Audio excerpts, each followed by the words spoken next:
સંબંધ કેમ ન હોય, પણ વૈશાખી પૂનમમાં ક્યારેય કોઈને આ વસ્તુ ન આપતા, નહીં તો રાતોરાત કંગાળ બની જશો. એટલી ગરીબી આવશે કે ખાવા ખીચડી નહીં વધે.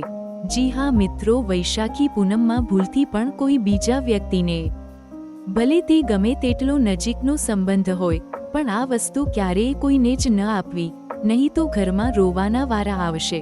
માતા લક્ષ્મી રિસાઈ જશે અને એટલી ગરીબી આવશે કે તમારો નજીકનો વ્યક્તિ પણ તમારો સાથ નહીં આપે. ઘર બરબાદ થઈ જશે, સાથે જ વૈશાખી પૂનમના વ્રત અને પૂજાનું ફળ પણ નહીં મળે. જી હા મિત્રો, કારણ કે આ વસ્તુ ખૂબ જ મહત્વની છે. પૂનમમાં આ વસ્તુ ભૂલથી પણ કોઈને આપવી નહીં, ભલે તે કેટલો પણ રોવે કે હાથ જોડીને વિનંતી કરે. તમે ભૂલથી પણ આ વસ્તુ નથી આપવાની, નહીં તો તમે અને તમારું ઘર બરબાદ થઈ જશે. ઘરમાં ભૂખ, ગરીબી અને બીમારી આવશે. તમારું જીવન નર્ક જેવું બની જશે. પછી ભલે તમે કેટલી મોટી પૂજા, હવન કે ઉપાય કરાવો, માં લક્ષ્મી તમારા ઘરમાં પાછા ક્યારેય નહીં આવે. ઘરમાં ગરીબી આવી જશે. આખું સુખ શાંતિ અશાંતિમાં ફેરવાઈ જશે. કોઈ જ કામમાં સફળ નહીં થાવ. ધંધા કે નોકરીમાં પણ સફળતા નહીં મળે, જેના કારણે તમે રાતે સૂઈ પણ નહીં શકો. ઘરમાં ભૂખ અને બીમારી ફેલાશે. જીવન નર્ક જેવું બની જશે. પછી ભલે તમે કેટલી મોટી પૂજા, હવન કરો કે ઉપાય કરાવો, માં લક્ષ્મી તમારા ઘરમાં પાછા નહીં આવે. ઘરમાં બસ ગરીબી ફેલાઈ જશે. આખું સુખ સૌભાગ્ય દુર્ભાગ્યમાં બદલાઈ જશે. નોકરી ધંધામાં પણ સફળતા નહીં મળે, જેના કારણે તમારી રાતોની ઊંઘ પણ ઉડી જશે. જી હા મિત્રો, શું તમે જાણો છો કે વર્ષની સૌથી શક્તિશાળી ગણાતી આ વૈશાખ પૂનમની રાત્રે એક એવો ચમત્કાર થઈ શકે છે, જે તમારી 7 પેઢીની ગરીબીને મૂળમાંથી ઉખેડી ફેંકી શકે છે.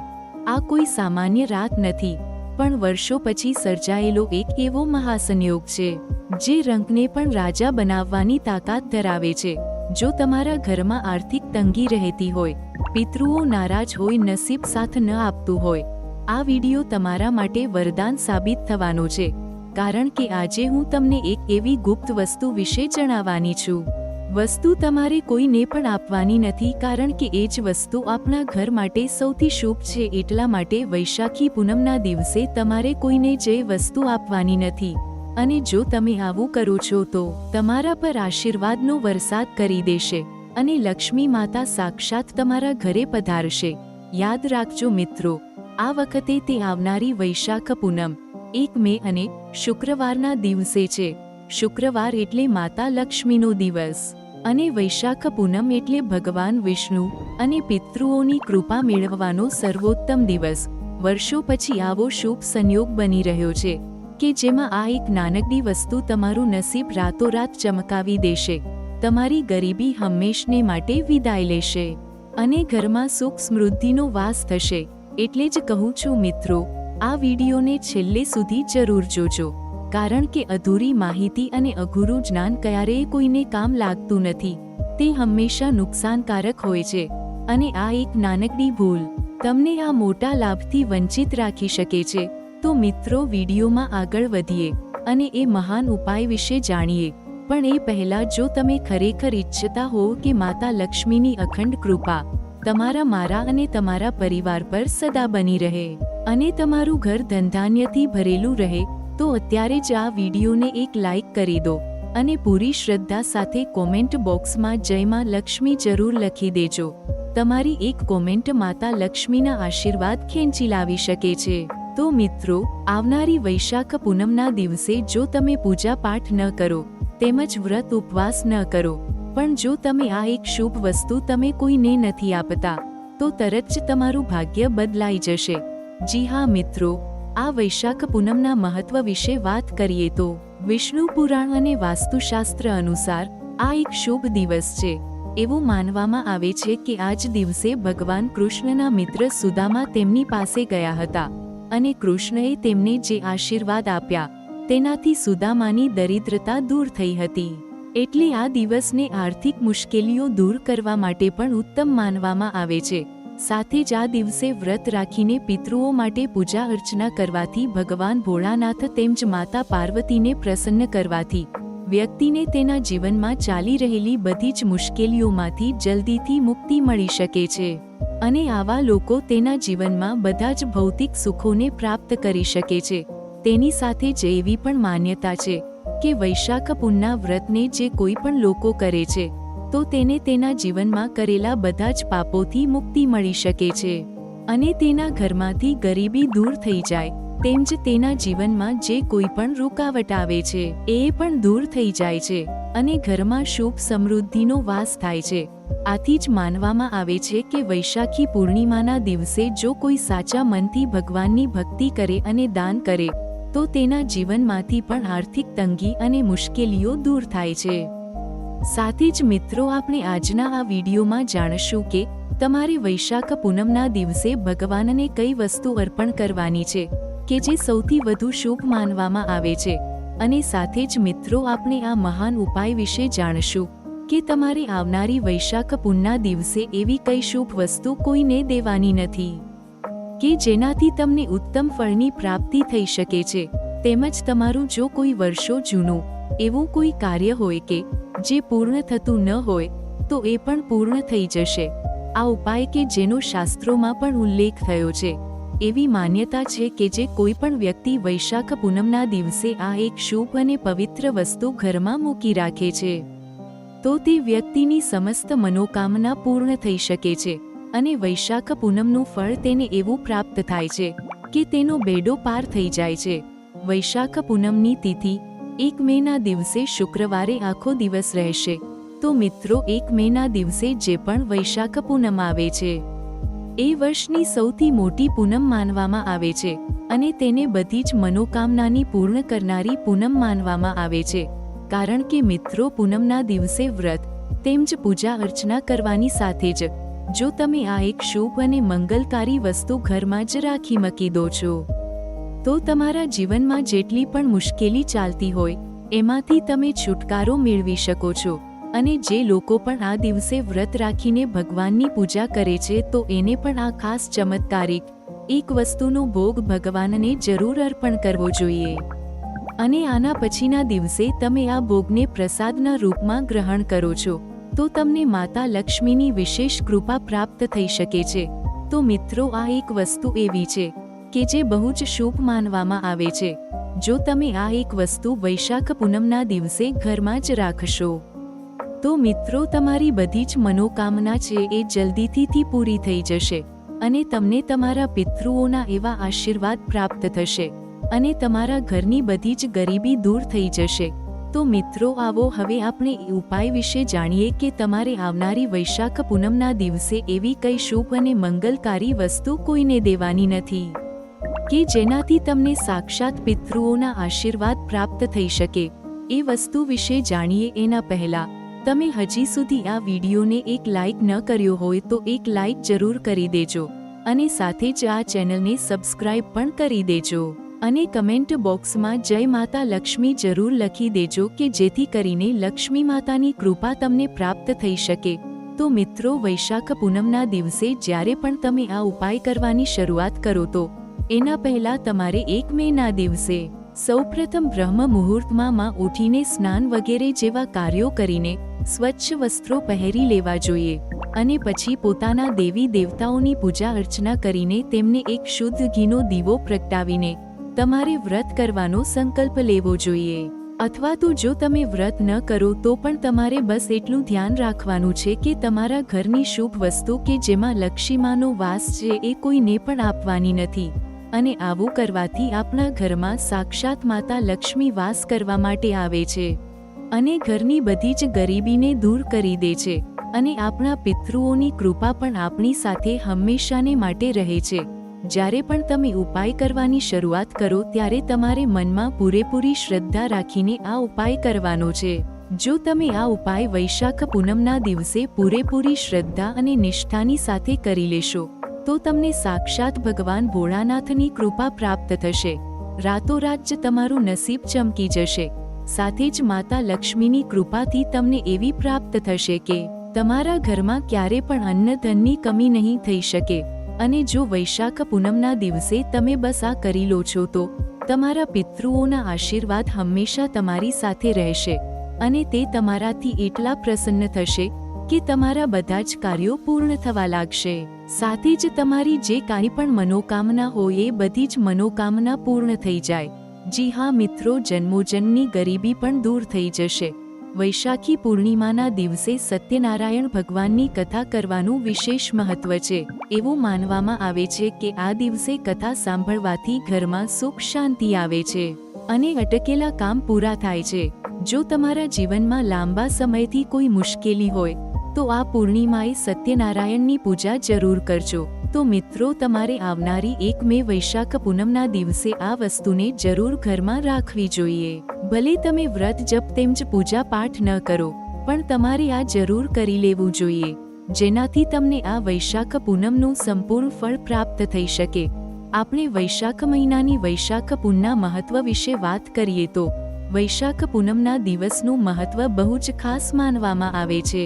અને વૈશાખ પૂનમનું વ્રત જે કોઈ પણ વ્યક્તિ શ્રદ્ધા ભાવ અને નિષ્ઠાથી કરે તો તેની બધી જ ઈચ્છા તો પૂરી થાય, પણ ખાસ કરીને જેના જીવનમાં કોઈ દોષ ચાલી રહેલો હોય તો એ પણ દૂર થઈ જાય છે. કોઈ એવા દંપતી હોય કે જેને સંતાનની પ્રાપ્તિ ન થતી હોય અને તેના ધંધામાં તેમજ રોજગારમાં પ્રગતિ ન હોય તેમજ જીવનમાં લાખ કોશિશ કરવા છતાં સફળ ન થતા હોવ તો તમે વૈશાખ પૂનમનું વ્રત રાખી તમારા જીવનમાંથી આ બધા જ દોષ, મુશ્કેલી તેમજ ઘરની ગરીબી હંમેશા માટે દૂર થઈ જશે. તમારા પિતૃઓ તમારાથી પ્રસન્ન ન હોય તેમજ તમારાથી રીસાઈ ગયેલા હોય અથવા તો એની કોઈ એવી અધૂરી ઈચ્છા હોય કે જે વર્ષોથી પૂર્ણ ન થતી હોય તો તમારે એની ઈચ્છા પૂર્ણ કરવાની સાથે તમારે આ દિવસનું સંપૂર્ણપણે પાલન કરીને વૈશાખ પૂનમનું વ્રત રહેવું જોઈએ. આપણા શાસ્ત્રોમાં એવી માન્યતા છે કે જે કોઈ પણ વ્યક્તિ વર્ષમાં આવનારી બધી જ પૂનમના વ્રત રહે છે એને ભગવાન વિષ્ણુ તેમજ માતા લક્ષ્મીની કૃપા મળે છે. પણ જો બધી જ પૂનમનું વ્રત રહેવું સંભવ ન હોય તો તમારે વૈશાખ પૂનમનું વ્રત જરૂર રહેવું જોઈએ, કારણ કે વૈશાખ પૂનમ એ ભગવાન વિષ્ણુ તેમજ આપણા પિતૃઓની કૃપા પ્રાપ્ત કરવાની સુવર્ણ તક છે. અને સાથે જ આ પૂનમના દિવસે અત્યંત દુર્લભ નક્ષત્રનો યોગ બનવા જઈ રહ્યો છે. જો તમે આવનારી વૈશાખ પૂનમના દિવસે ભગવાન શિવ કે માતા પાર્વતી અને ભગવાન વિષ્ણુ અને લક્ષ્મી માતાની પૂજા અર્ચના કરતા હો તો તમારે તેમને આ વસ્તુઓનો થાળ ચડાવવો જોઈએ. આ દિવસે પૂર્ણિમા એટલે ચંદ્ર પૂરેપૂરો ખીલેલો હોય. જ્યોતિષશાસ્ત્ર મુજબ આ દિવસે ચંદ્ર પૃથ્વીની સૌથી નજીક અને પ્રબળ હોય છે. જો કોઈને બહુ ગુસ્સો આવતો હોય કે મન અશાંત રહેતું હોય તો આ રાત્રે ચંદ્રના પ્રકાશમાં 15 થી 20 મિનિટ બેસવું જોઈએ. તે મેડિટેશન માટે શ્રેષ્ઠ સમય છે. સાથે જ તમારે વૈશાખ પૂનમના દિવસે મોસમ પ્રમાણેના ફળો અવશ્ય અર્પણ કરવા જોઈએ. જો તમે આ બધી જ વસ્તુ અર્પણ ન કરી શકો તો કોઈ પણ વાંધો નથી. ભગવાનને તમે માત્ર ખાંડ અને ગોળ અર્પણ કરો છો તો પણ તમે તેની કૃપા પ્રાપ્ત કરી શકો છો. એની સાથે જ મિત્રો, તમારે એક વસ્તુનું ખાસ ધ્યાન રાખવું જોઈએ કે ભગવાનને તમારે નાસ્પતિનું ફળ બિલકુલ પણ અર્પણ ન કરવું જોઈએ, કારણ કે મિત્રો આ ફળ તેને દેવી દેવતાને અર્પણ કરવું વર્જિત માનવામાં આવે છે. તેમજ તમારે વૈશાખ પૂનમના દિવસે ભગવાનને પંચામૃતનો ભોગ જરૂર અર્પણ કરવો જોઈએ. વૈશાખ પૂનમના દિવસે જો તમે પંચામૃતનો ભોગ ભગવાનને અર્પણ કરીને પછી તમે આ વસ્તુનું સેવન કરો છો તો તમને સાક્ષાત ભગવાન શિવ તેમજ ભગવાન વિષ્ણુ અને માતા લક્ષ્મીની કૃપા પ્રાપ્ત થઈ શકે છે. સાથે જ તમારા પિતૃઓ પણ બહુ જ પ્રસન્ન થઈ શકે છે. ઘરના બધા જ સભ્યો જુઓ ભગવાનને અર્પણ કરેલું પંચામૃત પ્રસાદના રૂપમાં ગ્રહણ કરે છે તો ઘરના બધા જ સભ્યો ઉપર ક્યારે કોઈ પણ પ્રકારની આફત આવી શકતી નથી. જો તેની ઉપર પર કોઈ મોટું વિઘ્ન આવવાનું હોય તો તે પહેલેથી જ ટળી જાય છે અને તેને ભગવાન વિષ્ણુ તેમજ માતા લક્ષ્મી અને ભગવાન શિવની અવશ્ય કૃપા પ્રાપ્ત થાય. એવું માનવામાં આવે છે કે વૈશાખ પૂનમના દિવસે પિતૃઓની શક્તિ બહુ જ સક્રિય હોય છે અને એની કૃપા મેળવવા માટે આ સૌથી સારો સમય હોય છે. તેથી જો જીવનમાં વારંવાર અડચણો આવે છે તેમજ માનસિક અસ્વસ્થતા લાગતી હોય તો આ પિતૃદોષનો સંકેત હોઈ શકે છે. અને જો તમારું કોઈ પણ કાર્ય પૂર્ણ ન થતું હોય, બધા જ કાર્યમાં બાધા આવતી હોય તો આ પિતૃદોષનો સંકેત હોઈ શકે છે. વૈશાખ પૂનમ એક એવો દિવસ છે કે તમે સરળ અને પ્રભાવશાળી ઉપાય કરીને તેમાંથી રાહત મેળવી શકો છો. આપણે વૈશાખ પૂનમના અમુક વિશેષ અને સરળ ઉપાય વિશે જાણીએ કે જે તમારે આવનારી વૈશાખ પૂનમના દિવસે જરૂર કરવા જોઈએ. જો શક્ય હોય તો તમારે આવનારી વૈશાખ પૂનમના દિવસે પવિત્ર નદીમાં સ્નાન કરવું જોઈએ. અને જો આ વસ્તુ શક્ય ન હોય તો તમે જે પણ પાણીથી સ્નાન કરો છો તો એ જ પાણીમાં તમારે થોડાક ગંગાજળના ટીપા નાખીને સ્નાન કરવું જોઈએ. સ્નાન કરીને પછી જો તમે તમારા પિતૃઓને જળ અર્પણ કરો છો તો તમારે મનમાં તેમને પ્રાર્થના કરવી જોઈએ. તેની સાથે જ આ દિવસે ઘરની દક્ષિણ દિશામાં સરસવના તેલનો દીવો પ્રગટાવવો જોઈએ અને સાથે જ કાળા તલ અંદર ઉમેરી દેવા જોઈએ. આ સાથે જ ગાયને તેમજ કૂતરાને રોટલી વૈશાખ પૂનમના દિવસે ખવડાવવી જોઈએ. આ ઉપાય કરવાથી એવું માનવામાં આવે છે કે આ જીવોના માધ્યમથી તમારા પિતૃઓને તૃપ્તિ મળી શકે છે, જેથી તે તમારાથી પ્રસન્ન થાય. વૈશાખ પૂનમના દિવસે વહેલી સવારમાં ઉઠીને સ્નાન કરી અને ઘરના આંગણામાં એક સફેદ કપડું પાથરજો અને આ કપડા ઉપર તલ અને ચોખા મૂકીને સાથે જ એક દીવો પ્રગટાવજો. પછી દક્ષિણ દિશામાં મોઢું રાખીને ઓમ પિતૃ દેવતાભ્ય નમઃ મંત્રનો 11 વાર જાપ જરૂરથી કરવો. પછી આ પોટલી કે તેમાં તલ અને ચોખા છે એ પોટલી કોઈને જ દેખાડવાની નથી. એ પોટલીને તમારે તમારા ગલ્લા કે પછી મંદિરમાં મૂકવાની છે. આના વિશે તમારે કોઈને જ કંઈ પણ જણાવવાનું નથી. તેની સાથે જ આ પૂનમના દિવસે તમારે તમારા રસોડામાં વપરાતું મીઠું એ કોઈને પણ આપવાનું નથી. જો કોઈ એ દિવસે તમારી પાસે મીઠું માંગવા આવે છે તો તમારે કોઈ પણ બાને એ મીઠું આપવાનું નથી. જો તમે આપી દેશો તો તમારા ઘરનું દિવાળું ફૂંકાઈ જશે, આટલું યાદ રાખજો. અને જો તમે એ દિવસે મીઠું કોઈ જી હા મિત્રો, આ ઉપાય કરવાથી તમારા પિતૃઓ જલ્દીથી પ્રસન્ન થઈ શકે છે. જ ઘરમાં રાખેલો પિતૃઓનો ફોટા કપડાથી સાફ કરીને તેને એક નવો હાર તમારે વૈશાખ પૂનમના દિવસે જરૂર પહેરાવવો જોઈએ. પીપળામાંના ઝાડમાં સવારે જઈને પિતૃને યાદ કરીને પાણી ચડાવવું જોઈએ. આમ કરવાથી પિતૃની કૃપા તમારા પર હંમેશા બની રહેશે. તથા તે દિવસે પિતૃને ખુશ કરવા માટે પક્ષીઓને ચણ પણ નાખવું જોઈએ. ગૌશાલા જઈને ગાયને ઘાસ નાખવું જોઈએ. આમ કરવાથી મન શાંત રહે છે અને તમારા પિતૃઓ પણ તમારાથી પ્રસન્ન થઈને તેમની કૃપા તમને આપે છે. તેમજ વૈશાખ પૂનમના દિવસે લક્ષ્મી માતાની કૃપા જો તમે મેળવવા માંગતા હોવ તો તુલસી તેમજ આમળા, કેળા અને બીલીપત્રના છોડ તમારે જરૂર વાવવા જોઈએ. જો તમે આ ઉપાય વૈશાખ પૂનમના દિવસે કરો છો તો તમને સાક્ષાત ભગવાનની કૃપા પ્રાપ્ત થઈ શકે છે. અને તમે જો સારું એવું સ્વાસ્થ્ય મેળવવા માંગતા હોવ તો આમળા, સૂરજમુખી અને તુલસીનો છોડ તમે લગાવી શકો છો.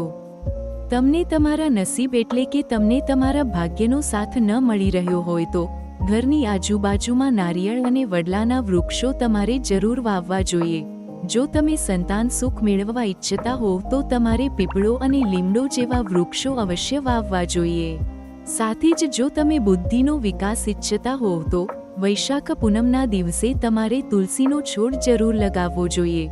વૈશાખ પૂનમના દિવસે જો તમે આટલા વૃક્ષો પોતાના ઘરની આજુબાજુમાં વાવશો અથવા તો તુલસી માતાનો છોડ ઘરે વાવશો તો એ વૃક્ષો જેમ જેમ મોટા થતા જશે એમ એમ તમારી મનોકામના પણ પૂર્ણ થવા લાગશે. હવે વાત કરીએ પૂર્ણિમાના વિજ્ઞાન વિશે. આ દિવસે ચંદ્ર પૃથ્વીની સૌથી નજીક હોય છે અને તેની અસર સમુદ્રની જેમ આપણા મન પર પણ થાય છે. આપણા શરીરમાં રહેલા 70% પાણી પર ચંદ્રનું ગુરુત્વાકર્ષણ બળ લાગે છે, જેનાથી આપણી લાગણીઓ તેજ બને છે. એટલે જ આ રાત્રે મેડિટેશન કે ધ્યાન કરવું જોઈએ. ચંદ્રના કિરણોમાં બેસવાથી મન શાંત થાય છે અને તણાવ ઓછો થાય છે. જો તમને ઊંઘ ન આવતી હોય કે બહુ ગુસ્સો આવતો હોય તો આ રાત્રે ચંદ્ર સામે જોઈને થોડીવાર મૌન ધારણ કરવાથી ગજબની ઉર્જા પ્રાપ્ત થાય છે. અંતમાં એટલું જ કહીશ કે વૈશાખી પૂર્ણિમા એ આપણી જાતને શુદ્ધ કરવાનો દિવસ છે. આ દિવસે વહેલા ઉઠી પવિત્ર સ્નાન કરી વિષ્ણુ ભગવાન અને બુદ્ધ ભગવાનનું ધ્યાન કરો, સત્યનારાયણની કથા સાંભળો અને રાત્રે ચંદ્રદેવને અર્ઘ્ય આપો. દાન પુણ્યમાં તમારી શ્રદ્ધા મુજબ યોગદાન આપો. આશા છે કે આ માહિતી તમારા જીવનમાં નવી રોશની લાવશે. જો આ માહિતી તમને ઉપયોગી લાગી હોય અને ગમી હોય તો આ વિડીયોને તમારા પરિવાર અને મિત્રો સાથે જરૂર શેર કરજો, કારણ કે કોઈનું ભલું કરવાથી આપનું ભલું પહેલા થાય છે.